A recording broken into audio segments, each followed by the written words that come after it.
Orteo, que es quien organiza estas actividades que bueno, pues ya llevamos unas cuantas y cada par de días en semana están conformando el otoño, la quinta edición del otoño Miguel Romero Orteo. Sabéis que es un festival cultural que la asociación organiza distintas actividades cada año en torno o a raíz o por la faceta de Miguel, en este caso el periodismo este año, pues todo en torno a esa disciplina. Va a presentar el acto Ramón Soto, investigador y profesor, que además fue quien inauguró la conferencia inaugural, la sesión inaugural, dio una clase magistral sobre la faceta del periodismo en Miguel Romero Orteo, y a raíz de ahí hemos hecho ya varias mesas redondas y hay iniciativas también de musicales, teatrales. El próximo pasado mañana, jueves, haremos una en el Colegio de Aparejadores, en el Limonar. Estamos muy interesados en difundirlo porque si ya cuesta que la gente salga de casa y deje los móviles, las teles y todas las cosas para ir a una actividad cultural con los formatos de toda la vida, con estas cosas, pues encima hay que subir al Limonar, pues estamos insistiendo más para que vayáis, porque va a ser una mesa redonda también muy interesante, igual que el acto de hoy.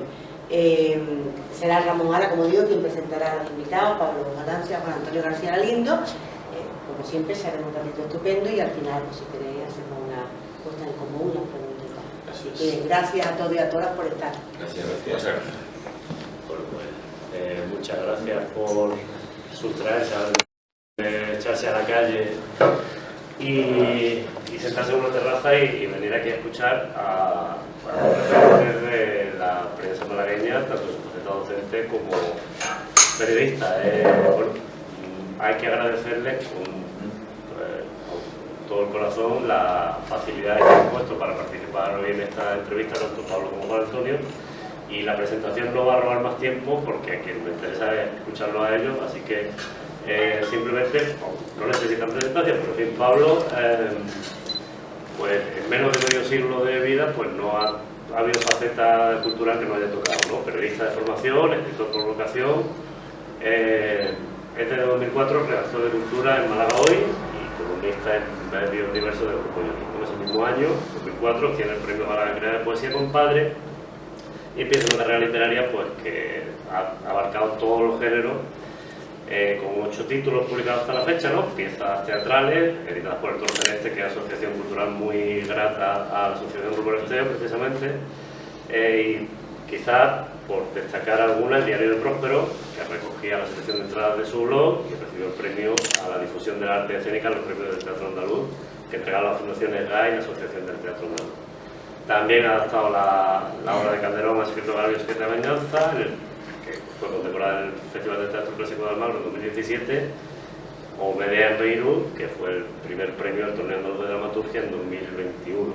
Año en el que empieza a funcionar el Taller de Mundos Posibles, que es una escuela donde pues, se reflexiona sobre la mirada y cómo se transforma en escritura. De hecho, creo que los martes teníais clase, ¿no?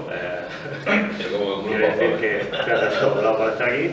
Y desde hace días, creo, existe la Verdial Shakespeare Company, que es un proyecto de difusión pedagógica y participativa sobre el genio de Stratford, ¿no? Como periodista, que es la faceta que nos trae de aquí, pues no solo ha dado cuenta de prácticamente cualquier tenor teatral de la ciudad, sino que ha dado voz a más de un nuevo talento y, bueno, he entrevistado talentos consagrados y demás.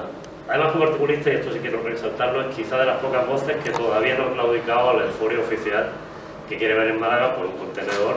Aquí ya podemos ver las concentraciones que se quieran, cultural de éxito ininterrumpido, en lugar de, y ahora cito un artículo de Hugo Castro Nobleja, que es miembro de la Universidad de Málaga, un artículo de 2022, de un espacio degradado convertido en un escaparate cultural que está experimentando un devastador proceso de gentrificación con la pérdida de idiosincrasia local pues, que ello conlleva, ¿no? Así que seguro que nos dirá cosas pues, que nos llenará.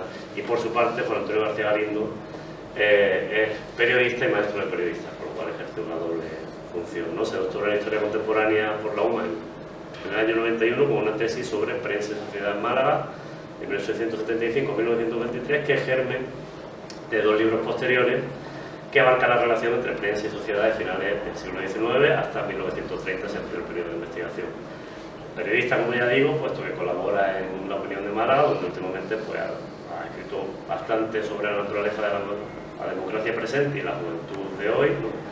Maestro de periodista, entre ellos Pablo Jalance, catedrático de periodismo, decano de su facultad, vicerrector de proyección social y comunicación de la UMA actualmente. Además, ejerce como profesor tutor en la UNED y en su carrera de investigador pues, ha dirigido más de 20 tesis doctorales, presidente de la Asociación Española de Universidades, fue presidente de la Asociación Española de Universidades con titulación en Información y Comunicación y con un currículum dilatadísimo.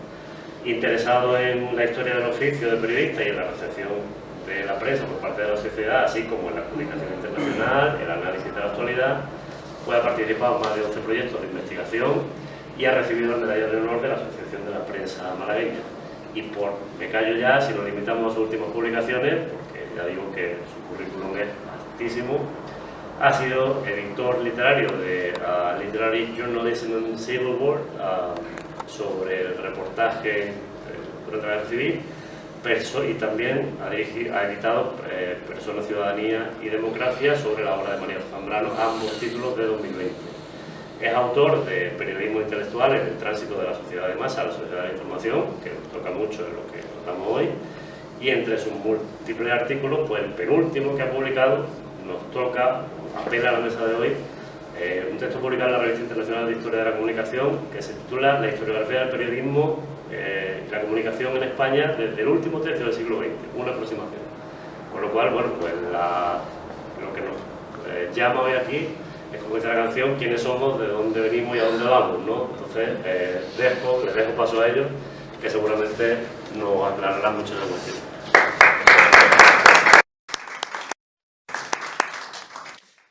Bueno, muchas gracias y gracias primero a vosotros por venir, por pensar que era una buena idea invertir una tarde de martes en esta conversación y gracias especialmente a la Asociación Romero Esteo. Primero por crear este ciclo y por reivindicar la figura y el oficio del Miguel periodista, que ciertamente es poco conocida, no es tan referida, pero que siempre es interesante. A Miguel en las entrevistas, yo lo entrevisté varias veces en su casa, le gustaba recordar que él había ejercido el periodismo y bueno, de manera en sus columnas tan crítica y tan apasionada, podemos decir, como su escritura literaria, su oficio académico, ¿no? Así que muchísimas gracias y gracias por contar conmigo, particularmente para este encuentro. Y quiero dar las gracias a Juan Antonio. Tengo que decir que me hace especial ilusión estar aquí sentado, porque Juan Antonio fue mi profesor de Teoría de la Comunicación en la Facultad de Ciencias de la Comunicación y bueno, es uno de esos referentes, de esos profesores que quedan y que, bueno, siguen volviendo, seguimos encontrándonos ya en el oficio profesional y la verdad es que, bueno, pues para mí también personalmente es una alegría que podamos compartir esta mesa y esta conversación sobre este tema propuesto, esta mirada al periodismo español en tres fases: dictadura, transición y democracia. Bueno, tres fases amplias, hablamos de un siglo prácticamente de historia del periodismo español. Sin embargo, en las conversaciones y en los encuentros que tuvimos y cómo fuimos perfilando el tema, hemos ido concretando algunas cuestiones de las que vamos a hablar, digamos en formato entrevista. Yo voy a hacer mi ejercicio periodístico, ¿vale? Y a partir de ahí entablaremos una conversación a la que luego os invitaremos a que os suméis, ¿vale? Lo primero, Juan Antonio, bienvenido. Muchas gracias. Bien hallado. Bienvenido. Vamos a hablar vamos a empezar hablando de dictadura, del periodismo español en la dictadura.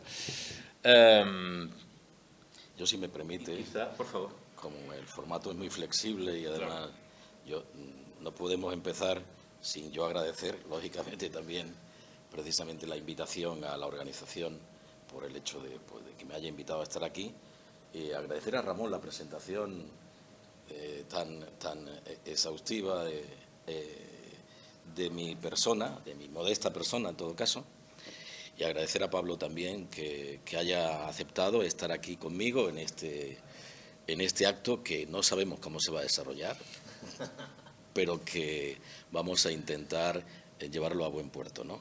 Y entonces le doy la palabra de nuevo a él para que comience. Muchas gracias, gracias, Juan Antonio. Fíjate, viniendo para acá recordaba, hablando de la dictadura, una de las entrevistas que le hice a Romero, estoy en su casa, y yo le pregunté por la censura directamente, por su gestión, digamos, de la censura. Y él me dio una respuesta que me encantó, además creo que la puse en el titular. Decía, bueno, sí, aquella censura existía, era difícil, dice, pero se podía trampear. Me acuerdo que utilizó este término, se podía trampear. Dice, la censura de ahora es mucho más difícil de trampear. Él defendía que existía una censura fuera de medios de organismos, si queréis, del gobierno, o tal vez sí, pero en lo que se refiere a la creación artística y cultural, él sí entendía que, digamos, la puerta de acceso a la creación, tanto para creadores como para públicos, como para la sociedad civil en general, digamos, se había ido estrechando a su juicio peligrosamente, ¿no? Y bueno, me acordaba, la verdad, de esto viniendo ahora hacia acá. Y me pareció oportuno reseñarlo un poco, bueno, para sentar algunas instancias que tal vez no sean tantas instancias. En lo referente a la dictadura, esa dictadura, cuando existía ciertamente una censura que afectaba a la creación cultural y al ejercicio periodístico, y centrándonos en el periodismo, y centrándonos quizá en un momento histórico en el que la dictadura de Franco en España se convierte en un fenómeno, podemos decir, extraño en la Europa occidental, quizá con Portugal, claro. Cuando vemos que el resto de países que participaron en esa Europa occidental, directamente en la Segunda Guerra Mundial, bueno, siguen un proceso de reconstrucción y vemos poco a poco una normalización democrática. España queda, digamos, en este contexto de la dictadura. Recordaba también aquella alerta lanzada por otro periodista, por Albert Camus, ¿no? Cuando decía que Europa no podía consentirse que España se quedara atrás como se quedó, ¿no? En esa singularidad, ¿cómo definirías el periodismo que se hacía en España? Es decir, ¿podemos hablar del periodismo que se cultivaba y que se ejercía en la dictadura franquista, si quieres, cuando esa singularidad, esa extrañeza es más acusada, tal vez finales de los 50, principios de los 60, a partir de entonces? ¿Podríamos hablar del periodismo español como un periodismo europeo? Es decir, si España se había quedado descolgada en todo lo demás, ¿el periodismo podía de alguna forma compararse al periodismo que se ejercía en Inglaterra o en Francia? No sé.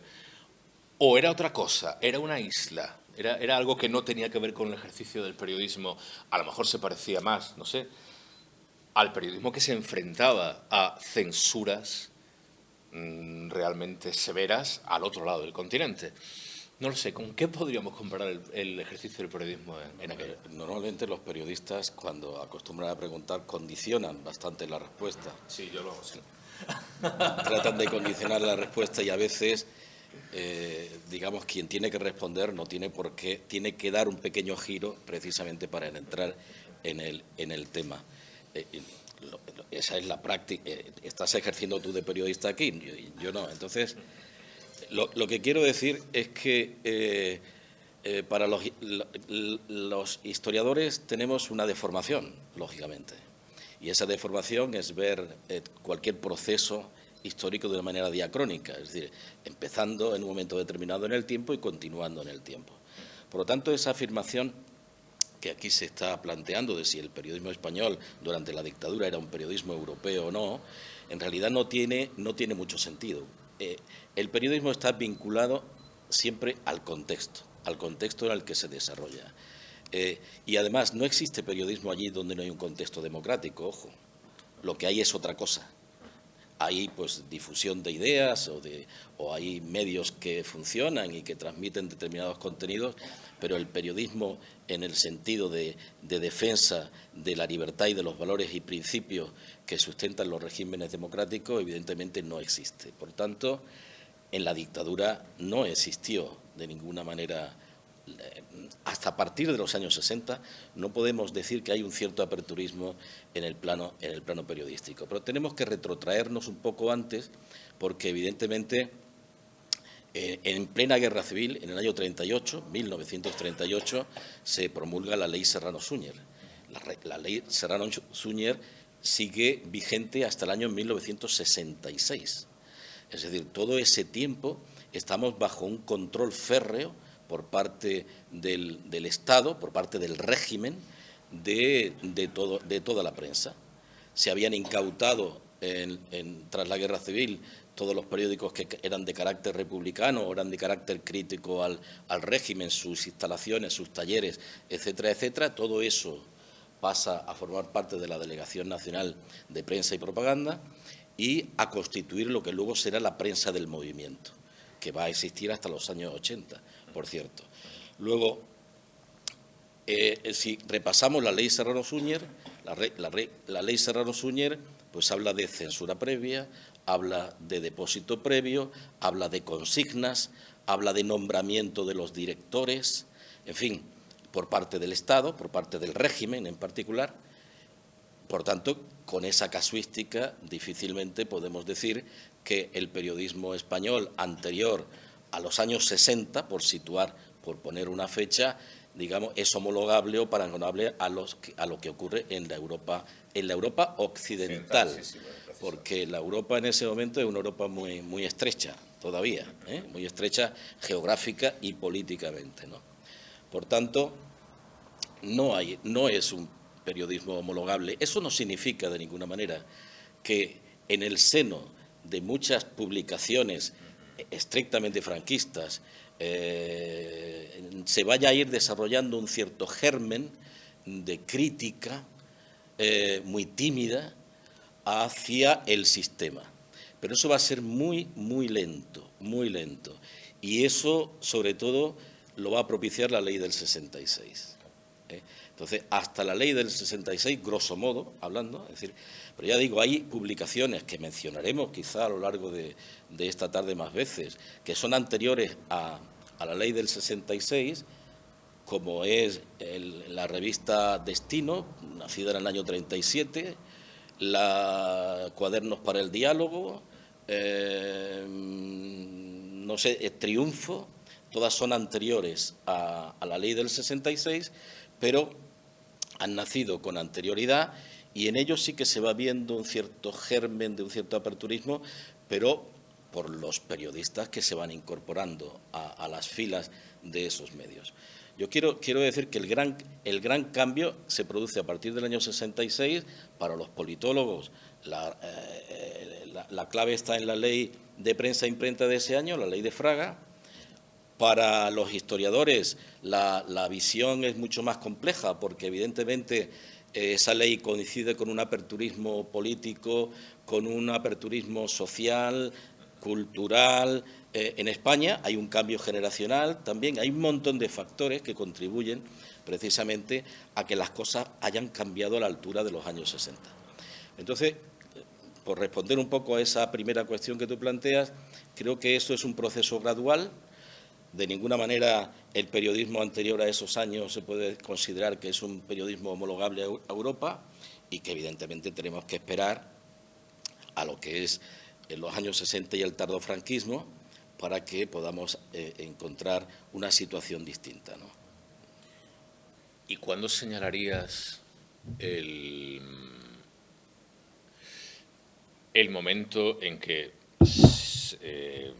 entiendo que, no sé, a raíz de un debate social o si quieres profesional, se entiende que de igual modo que la misma sociedad española y también los órganos de poder empiezan a preparar lo que será la transición una vez muerto Franco?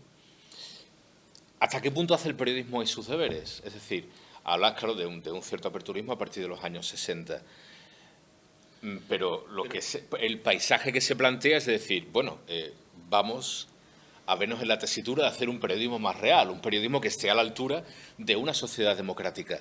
¿Eso cuándo empieza a prepararse? Eso que tú planteas lo piensan algunos periodistas, pero no lo piensan los medios. Es decir, los medios, la estructura mediática como tal, digamos, no está en ese pensamiento, porque lo que es la transformación del régimen de Franco queda todavía muy lejos. Hasta el año 69, en particular, Juan Carlos I no es nombrado a título de rey heredero de Franco. Año 69, es decir, ya la ley de Fraga ya está en marcha. Quiero decir con ello que no hay una idea preconcebida por parte de los periodistas ni del periodismo para construir una alternativa al régimen que sea de monarquía democrática. Estamos justamente en otra situación. Piensa que lo que se está produciendo es una movilización general de la sociedad en todos los planos y que la apertura de los años 60 es posible también con un tímido aperturismo que se produce en los años 50 y una movilización social importante que también se produce en los años 50. El año 53, el año del Concordato del Vaticano y la apertura de las relaciones con Estados Unidos. En el año 56 se produce la primera gran movilización universitaria contra el sindicato de estudiantes universitarios, sindicato único, que fue una movilización muy importante en esos años. Quiero decir que el proceso de transformación, evidentemente, aquí podemos entrar en colisión con otros enfoques. Hay enfoques más políticos que coinciden en afirmar que la transición, que el cambio, que todo eso se produce porque hay unos agentes políticos que conducen al Estado, perdón, a la sociedad a ese cambio, y otros que consideramos que hay una confluencia de factores que históricamente así se produce y que son factores de distinta índole, que evidentemente es lo que hace que se propicie ese cambio. Y eso ocurre a partir de los años 50 y en particular a partir de los años 60. Y no es los aspectos de carácter más político, evidentemente, que son muy importantes. Las decisiones las toman los políticos. Las movilizaciones se hacen en la calle, pero las decisiones las toman los políticos. Y entonces, evidentemente, la ley de Fraga, que es una ley muy denostada, sin embargo, es una ley que las consecuencias que provoca fueron hartamente positivas para el desarrollo del periodismo entre los años 60, 66 y hasta la Constitución del 78. Aunque ese periodo va a ser muy conflictivo. Es que nos puede parecer sorprendente que con respecto a los medios de comunicación y a la prensa, los periodos más conflictivos están más situados casi al final o al principio, evidentemente, la represión absoluta, y al final, ¿no? Cuando ya el régimen tiene que dar paso a otra cosa, ¿no? Entonces, la ley del 66 suprime la censura previa, eso es muy importante. Sin embargo, mantiene, o sea, favorece la libre circulación de medios. Hasta ese momento los medios que se creaban tenían que ser autorizados absolutamente por la autoridad gubernativa. A partir de ese momento hay una mayor libertad de publicación, aun cuando la ley se reservaba un artículo, el 2 de la ley, creo recordar, que dependiendo de la interpretación más restrictiva o menos restrictiva, podría condicionar o no el comportamiento de la prensa. Pero la ley esa lo que hace es abrir las posibilidades de creación de nuevos medios y de nuevas empresas. Es decir, que lo que se está produciendo en mi opinión, es una transición paulatina que es paralela siempre a la evolución que tiene la sociedad española de la época, ¿eh? O sea, el periodismo que hay no es un periodismo que se anticipe a nada, es consecuencia y resultado, desde mi punto de vista, de lo que está produciéndose en el país, ¿no? Y entonces, a partir de los años 60, pues cuando esas publicaciones que hemos mencionado, como Cuadernos para el Diálogo, tienen su mayor desarrollo, porque, bueno, hay que pensar que en estos periódicos aparece Joaquín Ruiz Jiménez, aparece Manuel Vázquez Montalbán, Eduardo Aro Teclen, es decir, estamos hablando de personas, de periodistas, de intelectuales, a fin de cuentas, que van a jugar un papel decisivo en el comportamiento de la prensa posterior, o también gente muy conocida hasta hoy día, como Miguel Ángel Aguilar o Pepe Oneto, son periodistas que nacen, digamos, que se incorporan a los medios de comunicación en ese momento. Claro, aquí había que incorporar también otra faceta, otra cuestión, y es la de la formación de los periodistas, ¿eh? Porque que además es muy importante para entender todo esto. Todo el mundo sabe que la protección de la profesión periodística ha sido nula, ha sido escasa o ninguna durante mucho tiempo. Serrano Suñer y Franco habían creado las escuelas de periodismo, la primera escuela en el año 41, justamente para controlar a la formación de los periodistas, para adoctrinar a los periodistas. Y había creado el Registro Oficial de Periodistas, ¿eh? Algo que ha sufrido muchos vaivenes, porque bueno, la situación de desamparo actual del periodismo es también muy grande. Quiero decir que el ejemplo no lo tenemos en 2023, de ninguna manera. Pero quiero decir que siempre el periodista ha sido un instrumento del poder y un instrumento de las empresas de comunicación. Bueno, durante mucho tiempo esos periódicos realmente han sido periódicos adictos al régimen absolutamente. Las voces críticas que ha podido haber han sido mínimas. Entonces, por eso digo que hay que esperar muchos años a que, surja una nueva generación de periodistas, porque quienes hacen la transición política, y esto no lo digo yo, lo dice mucha gente, son los políticos y los periodistas de la misma generación. O sea, digamos que desempeñaron un papel muy activo, tanto los periodistas como los jóvenes políticos de la época, que estaban incorporándose a los partidos de la oposición, evidentemente, ¿no? Y estos periodistas nacen de unas escuelas de periodismo diferentes, que se han ido abriendo hasta la aparición de las facultades en el año 71. La primera en Madrid, en particular, la Universidad Complutense de Madrid. Quiero decir con ello que este proceso de cambio que nosotros estamos observando en el periodismo se produce gracias a esa multiplicidad de factores diversos, entre ellos incluso están los de carácter más profesional, ¿no? Siguiendo la dictadura, hablamos de ese aperturismo en los años 60, sin embargo, en los años 70, como dices, ya al final de la dictadura es un momento difícil, hay un repliegue, digamos, de las libertades, digámoslo así, ese aperturismo parece que termina o bueno, se limita extraordinariamente. Bueno, como una actividad terrorista ya notable en España y que influye decisivamente en este cambio por parte del régimen. ¿Cómo afecta eso al ejercicio del periodismo? Es decir, después de un aperturismo que ya parecía que iba a conducir de manera, no sé, a lo mejor plácida hacia la transición, este repliegue, ¿cómo afectó? No quiero corregir pero quiero decir, lo de evolución plácida no es plácida. La evolución nunca fue plácida en pleno franquismo, ¿no? Lo que yo quiero decir es que es verdad lo que tú dices, que hay una serie de vaivenes, porque hemos de contar con que en el año 73 se produce el asesinato de Carrero Blanco. El asesinato de Carrero Blanco supuso el recrudecimiento de la represión, y sobre todo digamos, la adopción de medidas para atornillar un poco más a la prensa que ya estaba siendo incipiente, ¿no? Porque hemos hablado de cuadernos, pero no hemos hablado de periódicos como Informaciones o el Diario Madrid. Es decir, dos periódicos muy importantes a tener en cuenta en la evolución del periodismo de la época. El caso del Diario Madrid es significativo. Ustedes saben que el Diario Madrid es el único periódico que un Estado o un gobierno ha volado. El edificio lo ha volado, lo ha quitado de en medio, volado en el sentido de explosivo.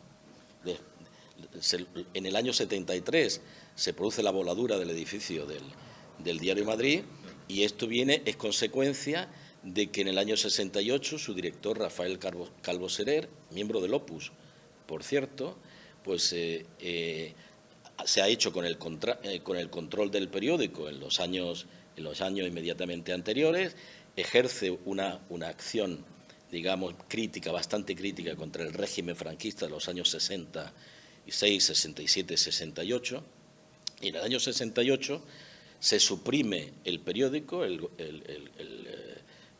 gobierno decide suprimir la publicación del Diario Madrid a raíz de un artículo que escribe Calvo Serer en las páginas del Diario Madrid, en el que establece un paralelismo entre Charles de Gaulle y Franco. Y entonces, donde dice, más o menos, no me acuerdo, que lo mismo que Charles de Gaulle ha llegado a esta etapa anciana, que ha llegado en el año 68 y se va a retirar de la política, pues él hacía un símil con la necesidad de que Franco se retirara de la política por la edad que tenía. Evidentemente, aquello supuso el cierre inmediato, la cancelación inmediata del periódico, la disolución de la editora del periódico y la voladura del periódico. Y esto se produce entre el año 68 y 73.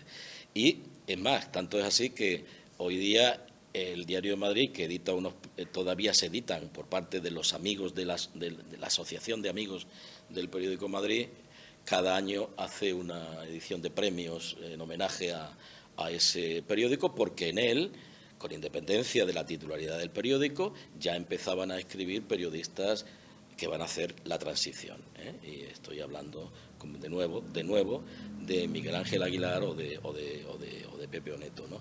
En fin, lo que yo quiero decir es que antes de la muerte de Carrero Blanco se produce, no plácidamente, una evolución progresiva hacia, digamos, una cierta normalidad, imposible que fuera total porque estábamos en plena dictadura, y que se recrudece, o sea, justamente después del año 73. Es más, creo que el ministro en el 74, el ministro de Información y Turismo en ese momento es, creo recordar, Andrés Reguera Guajardo, y Andrés Reguera Guajardo justamente es un ejemplo de cómo lo que hace ejerce una acción represora, bastante represora, sobre la opinión pública y sobre los periódicos. El ministro, digamos, y este es anterior, más liberal, entre comillas, del régimen a este nivel fue Pío Cabanillas, fundamentalmente. Los demás ejercieron una política mucho más represiva respecto de la prensa. Pero, ojo, los atentados a la prensa se van a producir y a reproducir durante muchos años, hasta los años 80. Quiero decir que ya después de las primeras elecciones democráticas y acabada la dictadura, ¿no? Entonces, no estoy entrando en la aparición de los periódicos que cambian el modelo, que esto es ya en plena dictadura, ¿no? Ya en la transición. Justamente en la transición hay una situación sigue sin ser plácida, y en el ejercicio de la profesión hay anomalías como, por ejemplo, la vigencia justamente de la ley del 66, que contempla, claro, presupuestos para la vigilancia y represión también de alguna manera, y que lleva algunos problemas del ejercicio de la información. Por ejemplo, la simple mención a partidos políticos o a representantes de esos partidos, la ley prevé que eso puede ser merecedor de una sanción. y era extraordinariamente difícil informar en la transición si no podías referirte a los partidos políticos que iban entrando en el tablero. ¿Cómo se solucionó esto al final, Juan Antonio? ¿Cómo fue la manera de encontrar acomodo el ejercicio del periodismo que se estaba demandando cuando todavía, digamos, la regulación legal podía ser un impedimento para este? Bueno, el margen que permitía la ley del 66 era grande, ¿eh? No era pequeño, es decir que si se ejercía... Pero había todavía secuestros de... No, pero eso todavía... Fue necesario hasta el 78. Pero eso es por la acción judicial, quiero decir. Sí. Es que hemos de distinguir entre lo que dice la norma, lo que dice la normativa, y luego... porque lo que sí se endurece durante el franquismo, cuando se relajan las normativas relacionadas con la prensa, se endurece el Código Penal, por otro lado, ¿eh? Entonces, lo que yo quiero decir es que en las disposiciones legales sobre imprenta siempre nos encontramos, y creo recordar que yo había apuntado aquí en las notas que yo me había hecho, había apuntado una cosa referida. Si miramos el artículo 20 de la Constitución Española actual, si miramos el artículo 20 de la Constitución Española actual, perdonadme, pero tengo un lío de... en el artículo 20 de la... el último apartado hace referencia a las excepciones, no lo encuentro, lo siento, a las excepciones en las que, digamos, puede actuar la autoridad judicial. El derecho al honor, en fin, hay una serie de cuestiones que depende de la interpretación, si es más o menos laxa por parte de, pues pueda ser utilizado contra los medios de comunicación. Pero lo que quiero decir que durante esos años, hasta el año 75, por poner el límite en la muerte de Franco, pues ahí hay un desarrollo progresivo, pero contenido todavía, ¿no? Es decir, desaparecen unos periódicos para aparecer otros, es decir, está cambiando el formato, el modelo de periodismo que era el vigente durante todo ese tiempo, empieza a desaparecer. Hay que pensar que lo que existe en España, yo he mencionado solamente unos títulos, que todavía no he mencionado los que aparecen en el año 76, que es la mayor parte de los periódicos que llegan a nuestros días, con El País a la cabeza, y eso ocurre en el año 76, pero ya una vez muerto Franco, en el periodo constituyente, pero la mayor parte, del panorama periodístico español está constituido por la prensa del movimiento. Eran en torno a 40 periódicos que estaban en todas las provincias, en Málaga, Sur y Alerta, ¿no? Perdón, Sur y La Tarde. ¿Eh? Entonces, y había hasta un total de 40 que empiezan cuando llega el primer gobierno Suárez, se empieza a plantear, pero ya estamos en el año 77, la desarticulación de esa red de medios, ¿no?, de comunicación del Estado, que es la prensa del movimiento, ¿no? Entonces, y que junto a eso hay unas voces críticas que son los medios que estamos anunciando. Pero esa transformación se produce, ya se está gestando anteriormente a la muerte de Franco. Porque el diario El País, por ejemplo, que todo el mundo sabe, nace en el año 76, había empezado a gestarse en el año 72. Pero dificultades administrativas, se entiende, dificultades que le ponía el Estado para que saliera a la calle, pues tardó en salir hasta el año 76, tardó 4 años. Y gracias a la colaboración de Fraga, que era uno de sus accionistas, por cierto.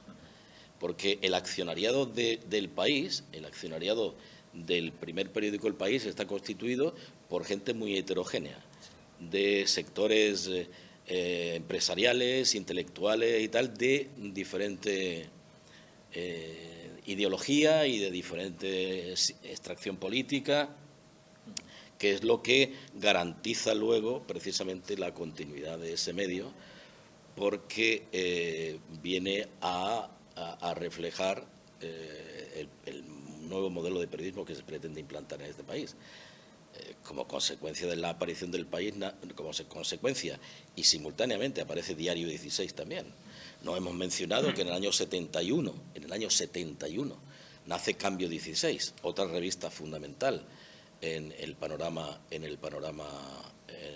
político, periodístico español, del cual sale Diario 16, en el año 76, ¿no?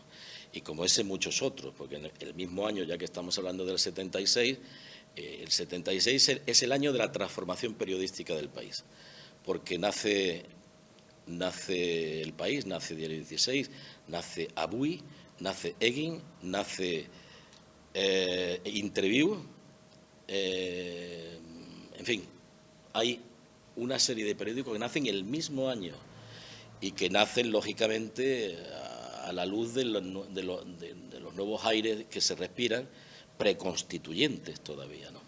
Pero el periódico El País tuvo ese problema inicialmente, tardó 4 años en salir, ¿no?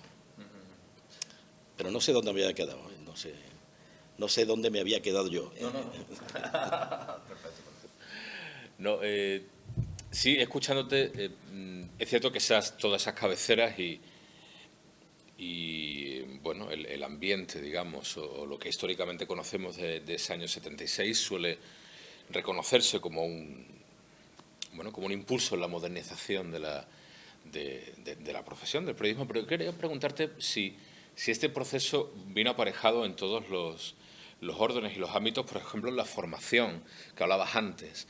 Es decir, sí, este nuevo periodismo demandaba, claro, nuevos periodistas. ¿Tuvo eso una traducción inmediata, pues a nivel de universidades, inmediatas más o menos? No, la aparición es anterior, pues las facultades de comunicación se transforman en las escuelas de periodismo y escuelas de imagen se transforman en facultades de comunicación, y en el año 71 empieza la de Madrid, la Complutense de Madrid, y luego la Facultad de Navarra, luego Barcelona y así sucesivamente hasta la actualidad, ¿no? Evidentemente, una nueva profesión demandaba nuevos periodistas y eso se traduce en la aparición de nuevos centros y de nuevas facultades, y que son los que van a nutrir precisamente a esos medios que no solamente en Madrid, sino también en toda España, pues han nacido y que necesitan otro tipo de periodistas, ¿no? El fenómeno de la formación, que en cualquier caso en otras profesiones pues muchas veces no se aborda, pero que es fundamental. Es decir, el papel que la universidad tiene en el caso de España, justamente con la aparición de la irrupción de las nuevas facultades de comunicación, es fundamental para transformar el panorama. Otra cosa es, sobre todo, para lanzar a la calle profesionales que van a estar en el mercado. ¿En qué condiciones? Es otro tema, ¿eh? No voy a entrar en las condiciones de precariedad laboral del mundo de los periodistas, pero sí que vienen a atender a un sector fundamental de la sociedad actual que suscita el interés del poder político con frecuencia, ¿no? Pero que la transformación que se produce es una transformación, yo siempre lo diré, absolutamente gradual. Son las universidades, es el movimiento obrero, es el movimiento ciudadano, es el movimiento vecinal, son muchísimas cosas las que se están dando en un momento determinado y que lo que hacen es cambiar el modelo de sociedad que tenemos y también el modelo periodístico que tenemos. En medio, ¿qué están pasando? Pues acontecimientos que lo que quieren es recortar las libertades, que quieren, entonces hay atentados, hombre, hasta los años 80, ya digo, ¿no? 79, 80, 78, hay continuamente atentados de todo tipo. El propio, por citar alguno, José Antonio Martínez Soler, director de Doblón, que fue una revista muy importante de economía en la época, fue torturado. Huerta Clavería en Barcelona fue un periodista también secuestrado. Las multas eran continuas. El propio Juan Luis Cebrián fue multado 5 veces. En fin, atentados con bomba en el Papus, atentados con bomba en el diario El País, con muerto incluido, el conserje, no recuerdo ahora mismo el nombre, pero bueno, todo eso está documentado, quiero decir que no es...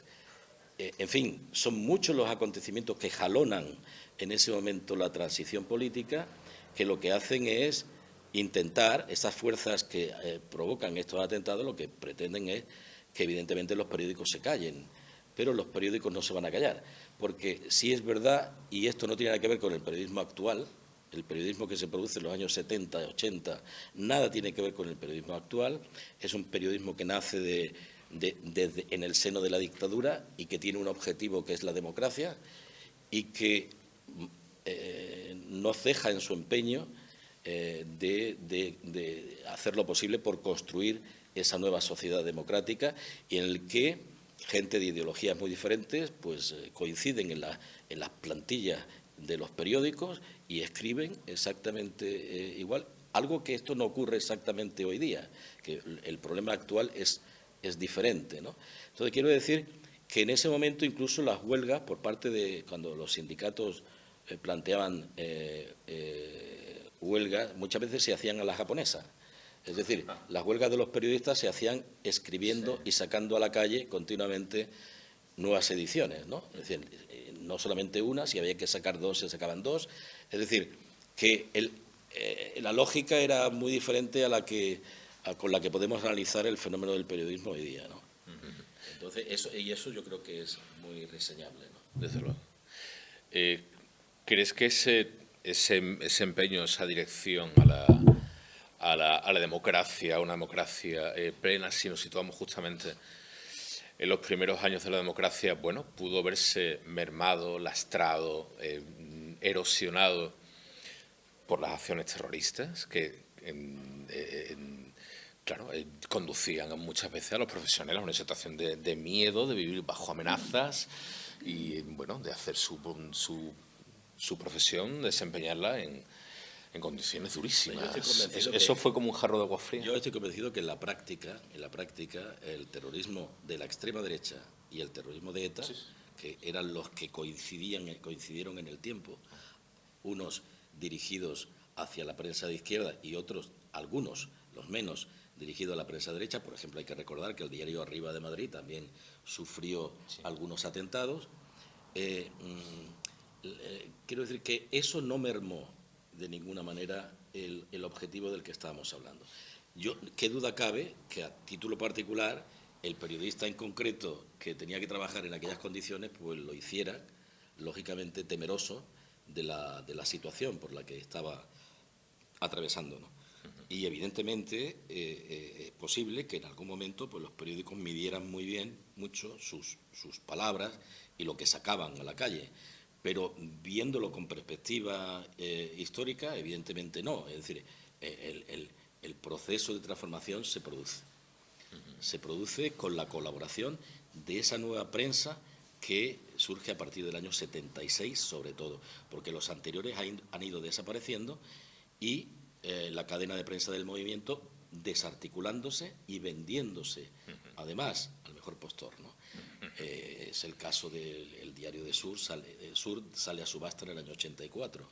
84, por ejemplo, ¿no? La Tarde desaparece porque La Tarde era uno de los periódicos deficitarios de la cadena de prensa del movimiento. Entonces desaparece por esa razón. Hay unos que desaparecen por deficitarios, y otros porque son asimilados por las grandes empresas que en un momento determinado ya empiezan a ver que puede haber un modelo de negocio ahí con ese tipo de prensa, y es lo que de hecho ocurre, ¿no? Entonces, pero quiero decir que esa transformación se produce, ¿no? Que de alguna forma, ¿qué fortaleza? Vamos a hablar de fortalezas y debilidades, ¿vale? ¿Qué fortalezas y debilidades que definieron al periodismo español en los primeros años de la democracia han terminado definiendo también el periodismo español en el presente? Al final, ¿qué herencia queda de aquel periodismo en el periodismo contemporáneo? Bueno, esa es una pregunta difícil de contestar, y sobre todo que depende a quién le preguntes, pues la respuesta será diferente. Yo te voy a dar la mía, obviamente, ¿no? Vamos a ver. Yo creo que el periodismo español ganó mucho, pero no el periodismo, la sociedad española ganó mucho con el periodismo con el que pudo contar hasta los años 80, en mi opinión, hasta los años 80. Año más, año menos, quiero decir, 80, sobre todo hasta finales de los 80, ¿no? Y hay otros factores que hacen que el análisis a partir de finales de los años 80 sea diferente, ¿no? Y es que hasta ese momento todavía en España nos movemos en una especie de mercado nacional de prensa, ¿no? Los medios de comunicación tienen un formato, una estructura y un alcance prácticamente nacional, no tienen una dimensión internacional, ¿no? Y no están afectados tampoco por la globalización que todavía no ha llegado, ¿no? Entonces, hasta los años 80, el desarrollo de esos medios, que además seguían formatos tradicionales, es decir, prensa, radio, televisión, prensa escrita, radio, televisión, ni siquiera prensa digital, prensa escrita, radio, televisión. Evidentemente eso, digamos, provocó que hasta el gobierno, por situarlo cronológicamente, hasta la época del gobierno de González, de Felipe González, digamos que la prensa en España, digamos, viene desarrollando una inercia con la que había nacido a finales de los años 70, ¿no? Sí. Años 70 y 80, digamos, que son años de consolidación del Grupo Prisa, son años de consolidación del Grupo Z, son años de consolidación de ese tipo de conglomerados mediáticos que son muy propios de esa época. Pero a partir de los años 80, desde mi punto de vista, se produce en España lo mismo que se produce en muchos otros países de Europa y en Estados Unidos. Es una transformación del sistema mediático, sí, por la irrupción de las nuevas tecnologías, la irrupción sobre todo de las tecnologías móviles, el ordenador, pero también el móvil que llevamos todo en el bolsillo, que permite que sea una terminal de información y una terminal de noticias. Luego la irrupción en el mercado mediático de empresas que proceden de otros capitales que no son estrictamente de la comunicación, que tienen otros intereses, y a partir y es porque esa revolución tecnológica se produce no en España, insisto, solamente a finales de los años 80 hasta la actualidad, y en esa estamos en este momento. Y eso yo creo que ha provocado un desapego y un desarraigo, primero de los ciudadanos respecto de los medios, y en segundo lugar también ha provocado otro fenómeno que también merece una atención aparte, que es una politización excesiva por parte de los medios. Es decir, hay, desde mi punto de vista, digamos, un seguimiento partidario de los medios de comunicación, de las grandes opciones políticas que existen en este país, donde al lector le resulta difícil encontrar, digamos, referentes claros, salvando las excepciones. Es decir, quiero decir que, claro, un lector culto, una persona que consume, porque ahora hay que pensar también que los índices de lectura han bajado muchísimo y la lectura de prensa no existe, es escasa. Sí, sí. Y no solamente por la disminución del papel, sino también porque la lectura en el digital, ustedes convendrán conmigo, no es igual que la lectura en papel. La lectura en digital se limita a los titulares y a poco más. Cuando te cansas un poquito ya no pasas a la siguiente información. Bueno, sobre esto habría mucho que hablar. Entonces, lo que hay es una reorganización del mapa comunicativo y de los usos y costumbres de los ciudadanos respecto a la comunicación, que evidentemente están alterando todo. Eso no solamente pasa en España, insisto, pasa en Italia, pasa en Francia, pasa en Gran Bretaña y pasa en cualquier otro sitio. Sin embargo, hasta ese momento, y yo introduzco un elemento más, es decir, yo creo que hay un cierto fracaso de la educación en medio de todo esto, pero eso es otro tema. Por eso digo que habría que tenerlo en cuenta también a la hora de hacer un análisis de esta última parte que no nos toca, que es muy compleja, pero que hasta los años 80, que es un poco la democracia, llega a España, se consolida, y yo desde mi punto de vista creo que, salvando, bueno, pues yo me imagino que hay muchos problemas subyacentes también en la democracia española, pero que en general tiene muchas más fortalezas que debilidades, desde mi punto de vista, ¿no? Entonces, y eso hasta los años 80 ha sido también parte de la contribución que los medios de comunicación hacen con el cambio de la dictadura a la democracia a través de la transición. Hay que pensar que estamos hablando, a pesar de que estamos hablando de 3 etapas muy distintas, estamos hablando de un tiempo muy corto. Sí. Históricamente estamos hablando de un tiempo cortísimo, con lo cual esto habría que verlo en el futuro, es decir, con más perspectiva de tiempo. Ahora, en realidad, estamos muy afectados porque, bueno, pues mucho de lo que estamos aquí contamos estas cosas y las hemos vivido al mismo tiempo y, por tanto, estamos un poco contaminados también por esa situación. Pero yo veo que hay una transformación en esas 3 etapas que hemos visto muy grosso modo, que hemos apuntado. Hay un cambio radical. La España de los años 80 nada tiene que ver, periodísticamente hablando, con nada de lo anterior, en absoluto, ¿no? Y en términos de dependencia o independencia de los poderes políticos, económicos, ¿crees que justamente ese cambio que se dio a finales de los 80, con el cambio del sistema de medios, al final, bueno, redujo o a lo mejor una exigencia de independencia por parte de medios, o si quiere incluso de periodistas, que al principio la democracia podía haber sido un compromiso irrenunciable y que terminó, bueno, pues convirtiéndose en otra cosa, en una rebaja, a lo mejor necesaria, no sé, pero en todo caso, igual tenemos un periodismo menos independiente del que entiendo que se pudo dar en los primeros años de la democracia. Yo en mi opinión, yo creo que tenemos un periodismo poco independiente, muy poco independiente. Y además un periodismo donde curiosamente se da una alta concentración empresarial, unos altos niveles de beneficio en el plano empresarial de los grandes conglomerados mediáticos donde se encuentran los medios de los que hablamos, con una precarización absoluta de la profesión periodística y una digamos, una fama del periodismo venida a menos, por decirlo de alguna manera. Desde hace muchos años hay muchos autores que preconizan la muerte del periodismo, ¿no? Y no lo digo yo, vamos, que eso está escrito en muchos sitios, preconizan la muerte del periodismo. El periodismo, donde haya una sociedad democrática, no puede morir, es imposible que muera, porque es consustancial. Pero sí que evidentemente se puede lastrar su papel, y eso es lo que está ocurriendo en este momento, ¿no? Quizá podemos abrir un primer momento de intervención de quienes estáis, no sé, a tenor de lo que hemos hablado. Me han venido a la memoria 3 periodistas que marcaron historia y ahí va la pregunta. Eran Jaime de Fossat, Torcuato Luca de Tena, la familia Godó, pero sobre todo Emilio Romero.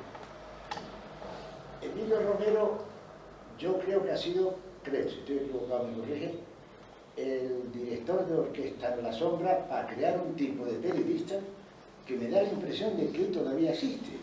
Es decir, pegaba al régimen, al que sea, pero con un cierto cinismo, los famosos gallos de Emilio Romero. Más que gallos eran simplemente unas pequeñas tomaduras de pelo. ¿Tú no crees que todavía en las facultades el espíritu de esa gente, que tú lo has dicho, el mediático, el económico sobre todo, sigue siendo fundamental? Porque tú ves la televisión, escuchas la radio y prácticamente casi identifica de dónde, vamos, casi no, seguro, identifica este de aquí, este de aquí. Es el mismo periodista que hacía Emilio Romero. Crear una escuela, que de hecho después Franco fue el que le dio los poderes, porque tuvo todos los poderes, tuvo Emilio Romero, y creó una sociedad de periodistas que yo no sé por qué sigue, bajo mi punto de vista, sigue también activo. Pero yo no estoy muy de acuerdo con esa afirmación de que la escuela de Emilio Romero siga existiendo. Emilio Romero jugó un papel decisivo, está clarísimo, muy importante, nadie lo pone en duda en toda la prensa. Fue director de Pueblo, periódico del órgano sindical, luego fue delegado de prensa, delegado, en fin, que como tú bien dices, digamos, tuvo en su mano muchos resortes, ¿no? Y jugó un papel decisivo. Pero, bueno, la figura de Emilio Romero no es una figura recuperada en las facultades de comunicación. Ni siquiera, bueno, ABC, la familia Luca de Tena y todo eso sí, por lo que el periódico, por lo que ABC representa, y el grupo Godó por lo que La Vanguardia representa, ¿no? Entonces, esos medios sí. La figura de Emilio Romero como tal no aparece, ni es una figura que sea estudiada ni analizada en la prensa. Quizá porque, vamos a ver, en las facultades los referentes que se incorporan son los referentes, digamos, que mayor relieve han tenido en la etapa más reciente, no en el franquismo, ¿no? Entonces, quizá por esa razón no aparezca en los planes de estudio, ni se estudia ni se le espera por ahora. Otra cosa es que a la hora de estudiar la historia del periodismo español haya que conocer la figura de Emilio Romero, ¿no? Pero me parece que tú hablas de una escuela que yo no la veo. Quizás se refiere a un perfil de periodista. Exacto, más que una escuela, te hizo escuela para aprender, es al perfil del tipo que creó Emilio Romero. Porque salieron de allí, en términos deportivos, salieron Miguelós, por ejemplo, que Miguelós es similar a muchos que salen en la tele. La forma de escribir de Emilio Romero, de la crítica, en el periódico sigues viendo que hay todavía, yo lo que te digo, más que una escuela es un perfil de periodista que creó para sobrevivir, a lo mejor, puede ser, si fuera para sobrevivir. No puedo constatarlo, no lo sé, no. No sé, pienso... Sí, me parece una interesante valoración la tuya, ¿no? Y sobre todo, yo no hubiera pensado en la figura de Emilio Romero ahora, a la hora de... Muy poco, muy poco. No lo habría asociado nunca a Emilio Romero, que puede ser, no sé, pero sí. Yo no lo hubiera asociado. Creo que entiendo un perfil de periodista que es muy afín, muy adepto a un bando, una posición ideológica, etcétera, pero que para demostrar una presunta independencia utiliza un lenguaje más cínico, hace, bueno, un poquito de sorna, eso sí pero sin romper esa fidelidad. No sé si es de Emilio Romero o no, o si es porque el periodismo está muy mal y entonces hay que hacer eso. Quiero decir que no lo sé, Venga, claro. Gracias. Sí, porque ha estado magnífica, interesantísima, salió todo un montón de notas, pero quizá, Juan Antonio, tú hablabas todo el tiempo con la parte de prensa escrita, claro, cuando se habla de medios de comunicación, además que es imposible, aunque lo digamos para organizarnos a la hora de hablar, es imposible que entendamos que es lo mismo la historia de la prensa escrita, de la televisión o de la radio y la televisión, ¿no? Eso por un lado. Pero yo estoy de acuerdo con él en que tú has hablado de la importancia de la facultad. Has hablado del año 71. Cuando empieza la Complutense en Madrid, ¿no? Se crea. La primera. El boletín oficial. Vale. Hasta el entonces, 72, el primer año académico. Eso es. Quiere decir que hasta entonces no había gente que pudiera hacer la carrera, ¿no?, de periodismo como tal. Estaba la Escuela Oficial de Periodismo. Escuela, pero digo como carrera, como se entiende hoy día. En el año 89 se crea la Radio Televisión Andaluza, ¿vale? Y cuando se forma la plantilla se pide estudios de periodismo o similar. O sea, por ejemplo en mi caso yo tenía, como tú, historia contemporánea, podíamos aspirar. Quiere decir que una cosa es el periodismo y eso que tú hablas de chicos y chicas o hombres y mujeres periodistas con todo lo que acarrea, que forman una mogollona gorda en los periódicos, en la radio y la televisión, y otra cosa es las figuras mediáticas o comunicadores y comunicadoras que engancha con Emilio Romero. Yo me acuerdo cuando María Teresa Campos, es de mi promoción, de estudios, y era mucho mayor. María Teresa Campos, cuando se da cuenta que efectivamente las facultades de periodismo empiezan a empujar y van a salir una jornada de gente con formación, dice, tengo que estudiar. Entonces se apunta en Málaga a la Facultad de Historia Contemporánea, que ya es de la facultad. Quiere decir hay todas unas figuras mediáticas de comunicadores y comunicadoras que en este país no tienen los estudios de periodismo, y hablo de gente con mucho nombre, pero son comunicadores y han formado parte, lo que decía antes Pablo, de un grupo de presión muy grande a nivel de opinión, que hoy un poco engancha con las tertulias, se da cuenta que será el tema del jueves. Será el tema del jueves. ¿Quiénes nos informan cada mañana? No son periodistas. Cuando la SER formó La Trastienda, que fue la primera tertulia en la radio, eran periodistas. Hoy día no. Hay politólogos, hay sociólogos y hay artistas. Quiero decir, y hoy lo mismo habla en una tertulia alguien de la boda de Isapí que de la guerra en Israel. O sea, lo que ha cambiado es brutal. Entonces, yo estoy de acuerdo con él en que no se habla hasta qué punto quién movía. Una cosa es quien movía los hilos en los periódicos, en la radio, con nombres famosos, y otra cosa es la jornada, como hoy día, ¿eh? ¿Quién cuenta, o sea, quién abre el informativo de la SER y qué equipo de gente se lo prepara? Es que no es lo mismo. Es decir, que la SER o en Canal Sur, donde sea, ¿no? Entonces, eso por un lado, tú lo explicas ahora, la diferencia entre el periodismo y las ciencias de la comunicación, que es todo mucho más general.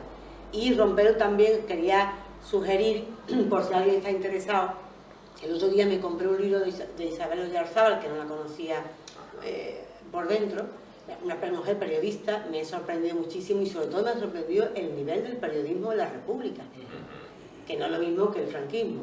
O sea, que cuando estalla la guerra, esa mujer era corresponsal, mujer además, además de embajador y tal, pero corresponsal de periódicos a nivel internacional tal, y había un nivelazo tremendo, ¿no?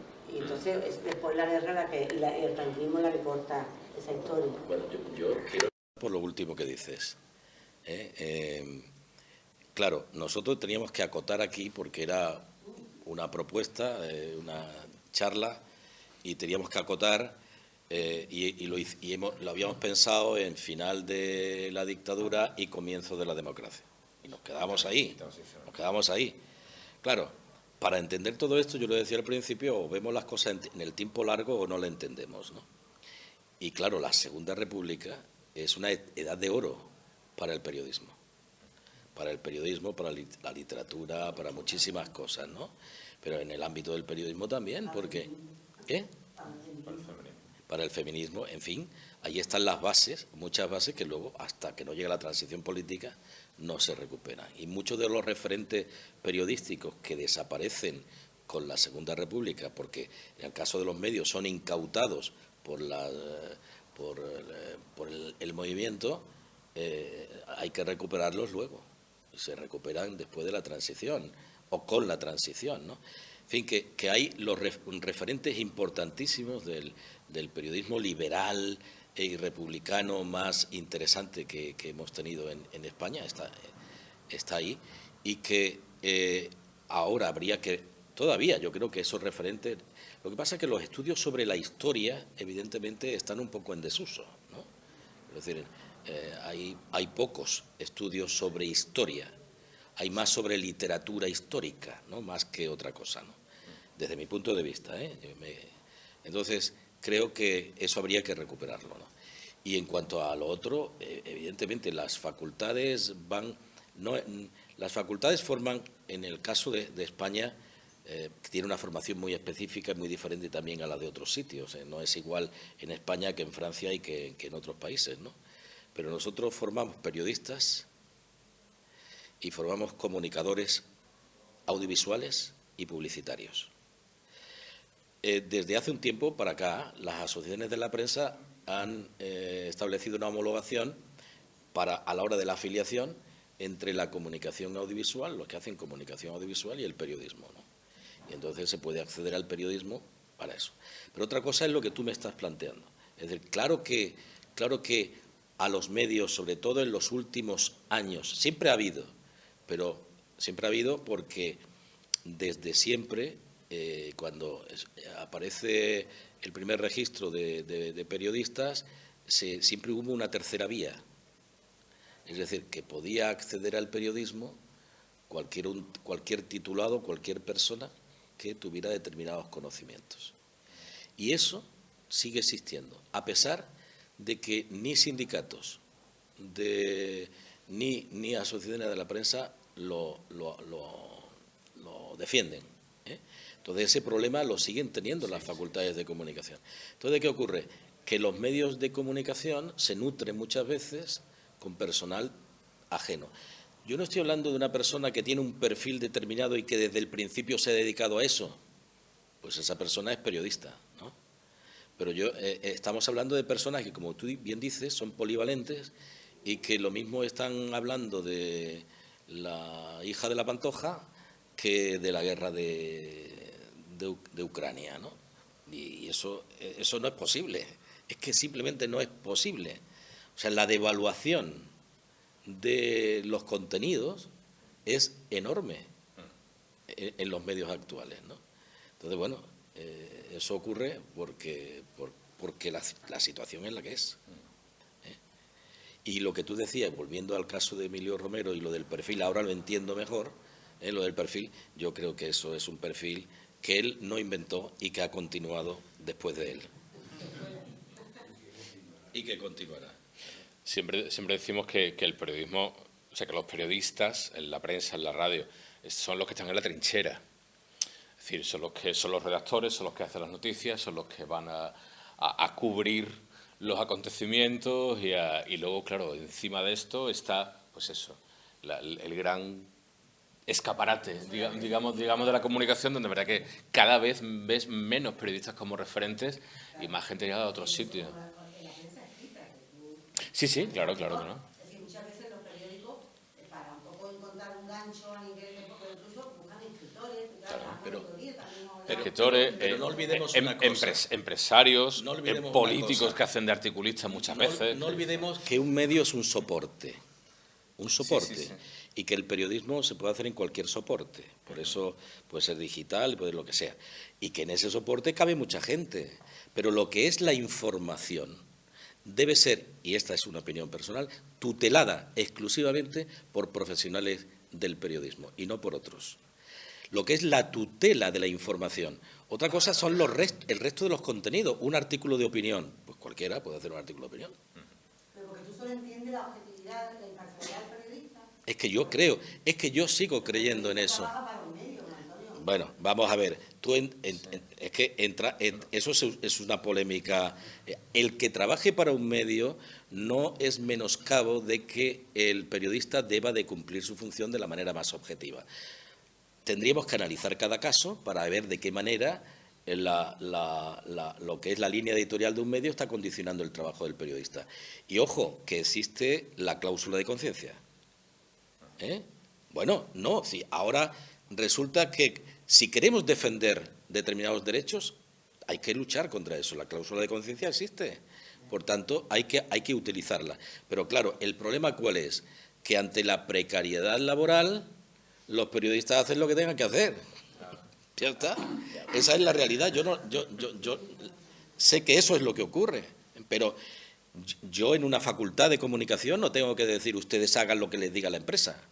Yo tengo que decirle que ustedes hagan lo que dice la deontología del periodismo, que además está muy desarrollada. Luego es el ejercicio de la profesión equilibrar lo uno y lo otro. Claro. Y yo nunca voy a censurar a nadie que porque tiene que trabajar, que porque haga una información de una determinada manera. Yo no voy a entrar en eso. Yo voy a entrar en todo caso, en criticar al medio, pero no al periodista en particular, de ninguna manera, ¿no? Bueno, yo quería preguntar hasta qué punto considera hoy en día la prensa libre, y lo siguiente sería qué importancia tienen los fake news hoy en día en la comunicación. ¿Cómo se distinguen realmente? La prensa... La prensa libre, sí, agua, por favor. Gracias, Juan Antonio. Bueno, es...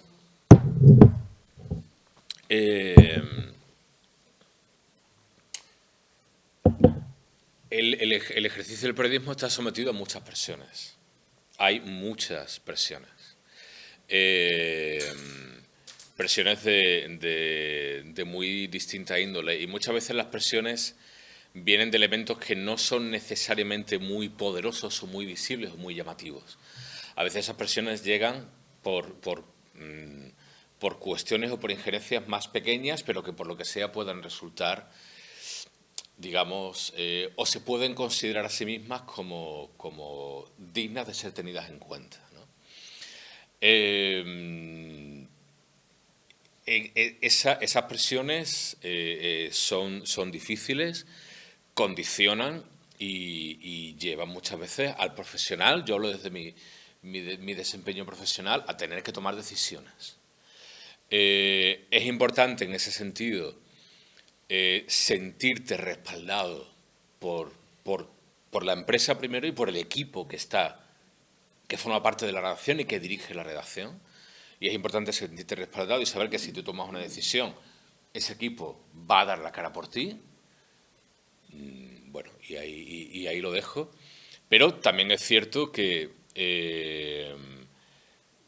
mi opinión y mi visión es que tomar las decisiones adecuadas y a veces hacer que a cuenta de esas decisiones tengas que asumir situaciones difíciles y enfrentarte a cosas a las que preferirías no enfrentarte, a la larga son positivas.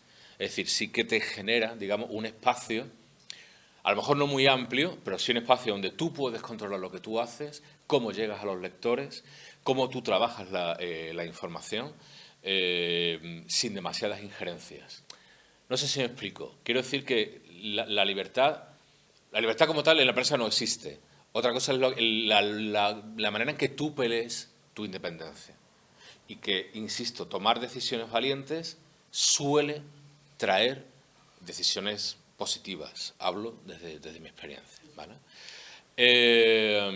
Y respecto a las fake news, es un problema terrible que ya no está digamos, en las redes sociales o está en cabeceras fantasma que salen a saber de Dios, a saber dónde, como que no tienen nada que ver con el periodismo. No, están ya en los periódicos, están en las ediciones digitales. El clickbait se ha metido de lleno en la conciencia lectora de cualquiera y está ahí, y encuentras en la presunta prensa más seria. Y bueno, ya está. Y hablo también de la prensa en la que yo trabajo, en la que yo escribo, encuentras verdaderas aberraciones. Y eso sí que me parece más frustrante porque la impresión es que no hay nada que hacer contra eso. Es decir, las empresas han encontrado ahí un filón para el clickbait, para visitas, y ellas mismas generan contenidos que tú muchas veces no sabes de dónde ha salido esta noticia sobre extraterrestres en mi periódico. Un ejemplo muy rocambolesco y muy tonto. O de dónde ha salido esta cosa que hay aquí. ¿Quién ha hecho esto? ¿Por qué es esto aquí? Y no sabes quiénes son muchas veces. Pero están. Se compran contenidos de lo más escandaloso, de lo más amarillento, únicamente para el clickbait, y donde desde luego la verdad brilla por su ausencia por completo.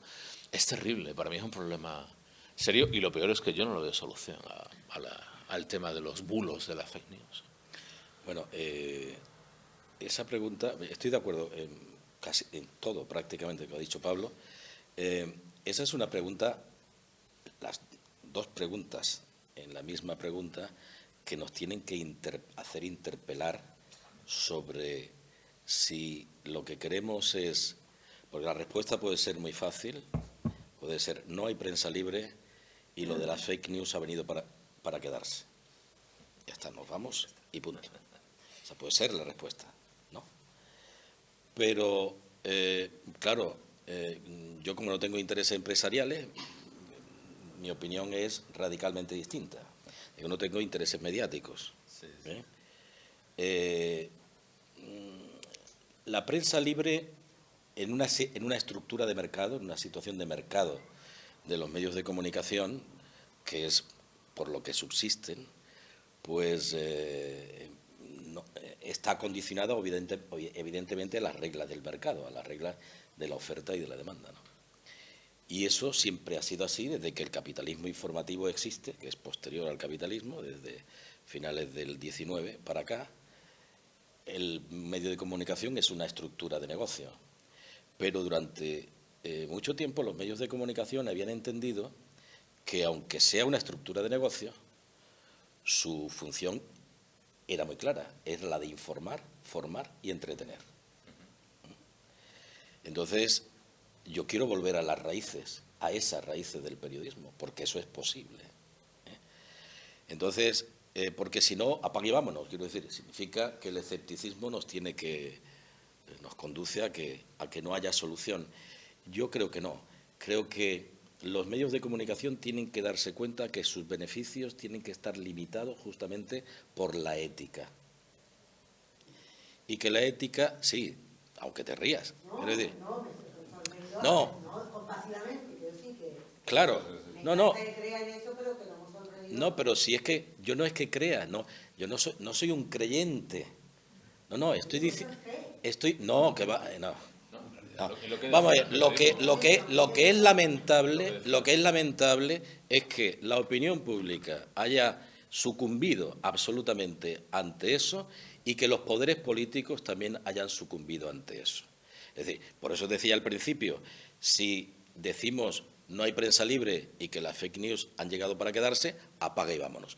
Si no, ¿cuál es la solución? Pues la solución está en que, hombre, hay una cosa que en este país no se ha desarrollado nunca y el estatuto de la profesión periodística no acaba de salir se empezó a redactar a principios del siglo XXI, en 2003 se mandó al Parlamento y estamos en 2023 y no ha salido.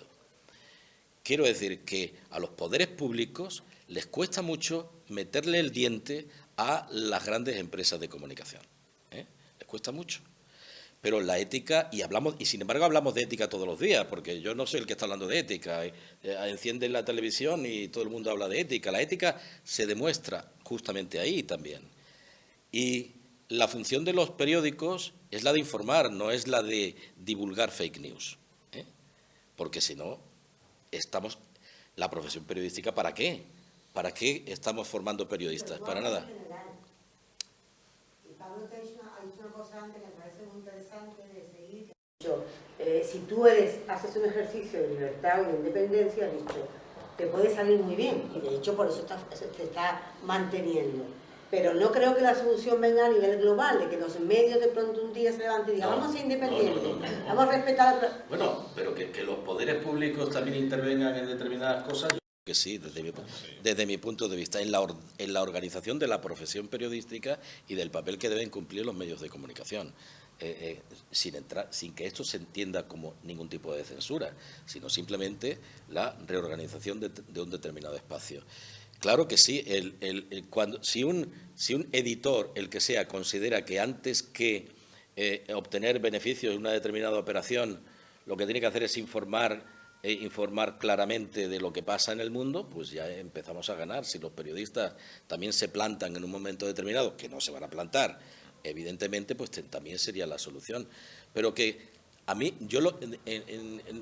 de lo que estoy en contra es de esta imagen generalizada de que esto ya no se puede cambiar. Y esto, si esto no se puede cambiar, hemos llegado al final de la historia. Como decía Fukuyama, hemos llegado al final. Esta es la situación y no tiene solución. Y yo creo que hay solución porque por la formación en las escuelas, hay muchísimas cosas que pueden influir precisamente en eso. Y el tema de las fake news, cuando los medios se den cuenta de que lo que tienen que hacer no es crear verificadores, que es lo que están haciendo continuamente. Ahora vamos a verificar las noticias que nosotros publicamos.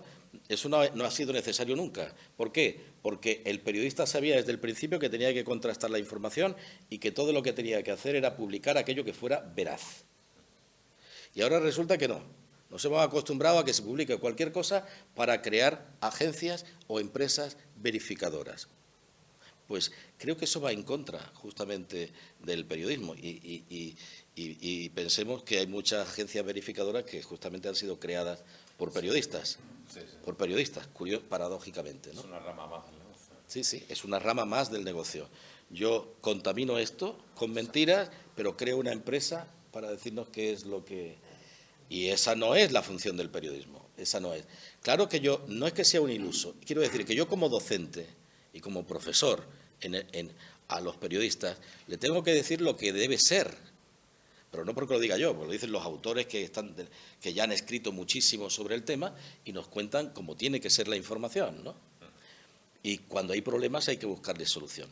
Yo creo que esto tendrá su salida en algún momento determinado. Lo que pasa que en España, por alguna razón que yo no acierto tampoco a entender, la situación es tan mala como, o más mala que en los países que son homologables. Es decir, por ejemplo, cuando aquí en España los índices de lectura de prensa, por ejemplo, están a niveles muy bajos, en Francia, en Italia y en Portugal es mucho mayor. Y son países homologables. Nosotros consideramos que lo que pasa aquí es lo que pasa en todo el mundo. Pues no es exactamente igual, ni en Inglaterra, ni en Inglaterra. Los índices de lectura son mucho mayores y el periodismo tiene una mayor solvencia que la que tiene nuestro país. Algo pasa aquí, ¿eh? Y hablo de la Europa occidental, evidentemente no estoy hablando de otros países, ¿no? ¿Cómo docente has pensado en algún momento la falta de credibilidad que tiene el periodista?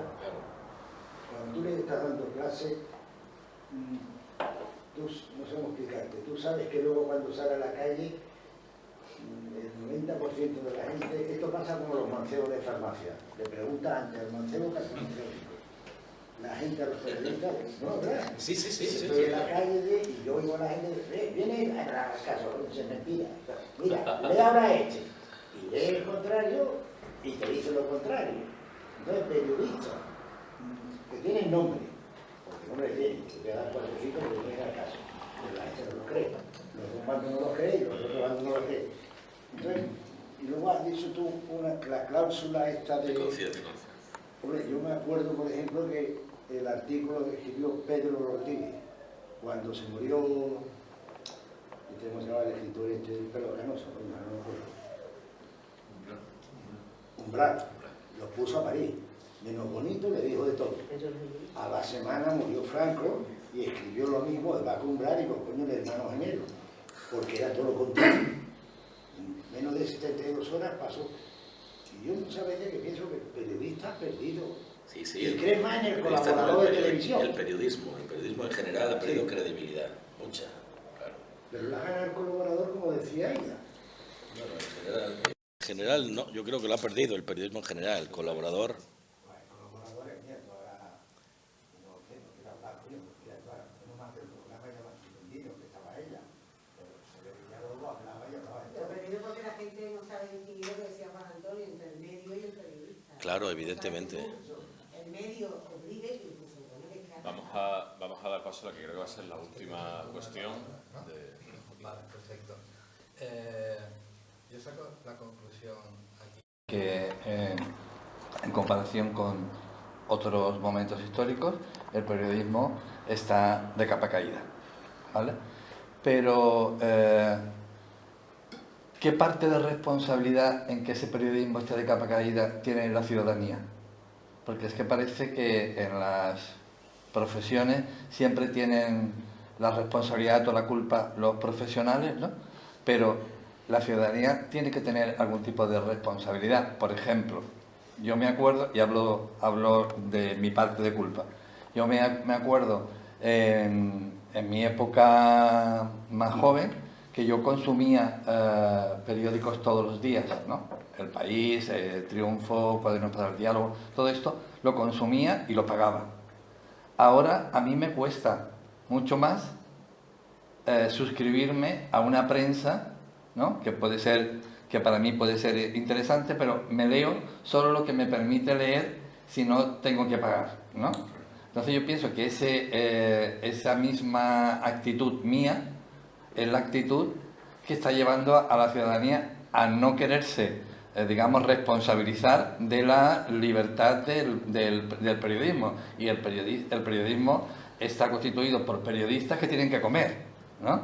Y de alguna manera, pues si tú no apoyas esa libertad del periodista, pues vendrá una empresa, o vendrá la publicidad, o vendrá quien sea, que le condicione para que pueda ejercer su trabajo, ¿no? No sé, creo que habría que levantar un un planteamiento y decir, bueno, el ciudadano, ¿qué tiene que decir aquí? Yo quiero tener una prensa libre y una prensa que me informe bien, pero ¿cuál es mi parte, mi cuota de responsabilidad en conseguir eso? Hombre, yo creo es una gran pregunta, pero bueno, como todas, ¿no? Pero que en cualquier democracia el papel de la ciudadanía es fundamental, ¿no? O sea, lo que pasa es que en este momento me da la impresión, y yo no quiero ser muy escéptico, pero que lo que hay es un desapego extraordinario de la ciudadanía respecto de los grandes problemas del país, ¿no? Incluso de la política, incluso de los políticos y también de los medios, ¿no? La gente ejerce su derecho al voto, evidentemente, y lo hace de manera consciente, estoy totalmente convencido. Pero luego, si lo sacas de ahí, yo creo que hay una desmovilización general, ¿no?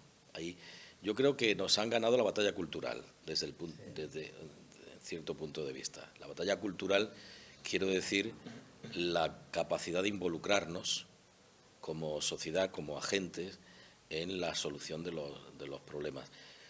Pero, en fin, no lo sé, el eslabón más débil también, siempre... Es decir, que la democracia ha conseguido o tiene técnicas...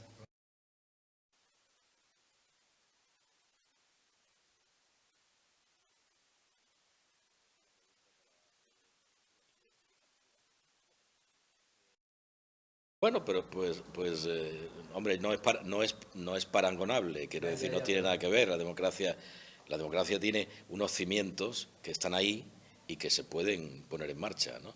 Aunque algunos no se utilicen, ¿no? Hay mecanismos para revertir todo eso.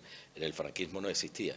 No es comparable de ninguna manera, ¿no? Yo me da la impresión de que como que la democracia o el sistema de ahora ha ganado la batalla, un poco que decía Inmaculada, ¿no? Es que las cosas son así y no se pueden cambiar. Ese sentimiento de que yo no puedo hacer nada, ¿no?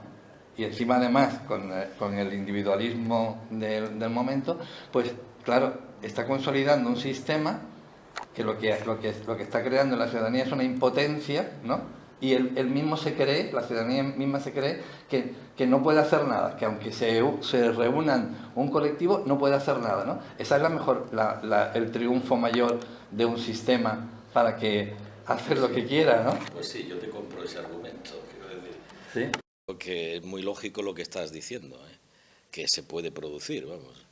Debería poderse.